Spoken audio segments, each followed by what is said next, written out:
अब एक बहुत महत्वपूर्ण बात करने जा रहा हूं, उसको ध्यान से सुनना। ये लोग इंडिया गठबंधन से पूछते हैं आपका प्रधानमंत्री कौन होगा। मैं बीजेपी से पूछता हूं आपका प्रधानमंत्री कौन होगा। आप लोग सोच रहे होंगे केजरीवाल क्या बात कर रहा है, मोदी जी होंगे। नहीं, मोदी जी अगले साल 17 सितंबर को 75 साल के हो रहे हैं।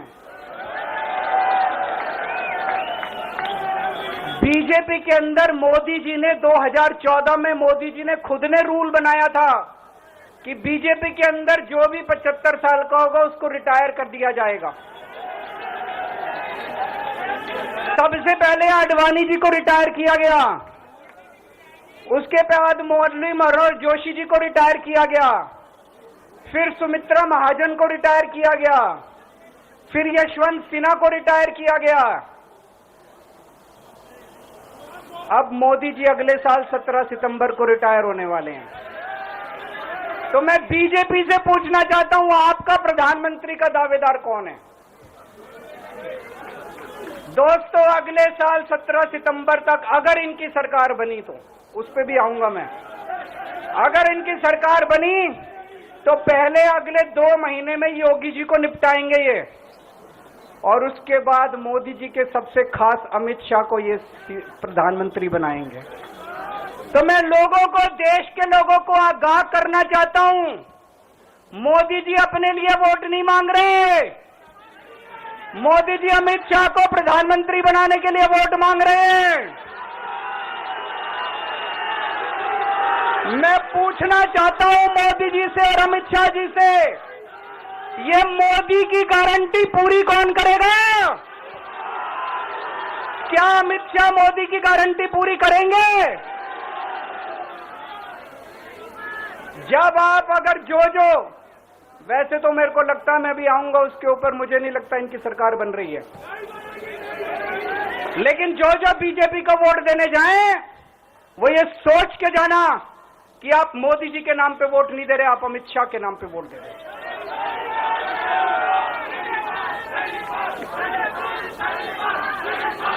अब एक खुशखबरी आप लोगों के लिए, अब एक खुशखबरी है, सबको बता देना जो मैंने बातें कही है बड़ी सोच समझ के कही हैं। वहां बैठ के यही सोच रहा था 50 दिन से। में छूटने के बाद उन्होंने सवाल एक उठाया है कि रिटायरमेंट का, प्रधानमंत्री के रिटायरमेंट को लेकर सवाल उठाया कि उम्र उनकी 74 हो गई है, 75 अगले साल, इस तरह की बातें उन्होंने कही है। क्या कहें? देखिए, इस देश की जनता पूर्व हो, पश्चिम हो, उत्तर हो, दक्षिण हो या नॉर्थ ईस्ट हो, हर कोने में मोदी जी के साथ प्रचंड समर्थन के साथ खड़ी है। इंडिया अलायंस के जितने भी चट्टे बट्टे हैं वो सभी को मालूम है कि हम 400 पार करने जा रहे हैं, मोदी जी तीसरी बार इस देश का प्रधानमंत्री बनेंगे। इसलिए इस प्रकार की भ्रांति फैला रहे हैं। मैं देश की जनता के सामने स्पष्ट करना चाहता हूं कि भाजपा के संविधान में ऐसा कोई प्रोविजन नहीं है। मोदी जी ही 29 तक नेतृत्व करेंगे और मोदी जी ही आने वाले चुनाव का भी नेतृत्व करेंगे। इंडिया अलायंस के लिए कोई अच्छा समाचार नहीं है। उनको खुश होने की जरूरत नहीं है।